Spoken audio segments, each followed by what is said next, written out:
Line কত দূর, এই যে বসে রয়েছে ওই দিকে এখনো পর্যন্ত লাইন রয়েছে।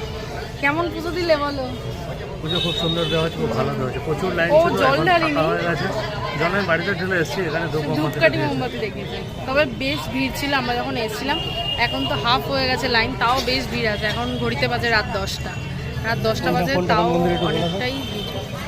এই দিকে রয়েছে রাধা গোবিন্দের মন্দির, আর এই যে আমি যেখান দিয়ে কথা বলছি এই যে গণেশজির মন্দির, ওই যে জানলা থেকে দেখাই যাচ্ছে।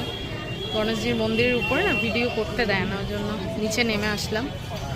আর এই গাছটা তো খুবই সুন্দর, যে গাছতলা দাঁড়িয়ে আমি এখন ভিডিও করছি। আর ওই রয়েছে মায়ের মন্দির, মা কালীর মন্দির রয়েছে।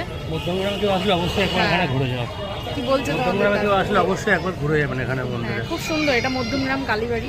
প্রত্যেক বছর এখানেই আসি আমি শিবরাত্রিরে জল ঢেলতে, আজকেও সেই রকমই আসলাম। খুব সুন্দর লাগলো। তোমরা কেমন শিবরাত্রি কাটালে অবশ্যই কমেন্ট করো। তো চলো এখন বাড়ি যাওয়া যাক, টাটা।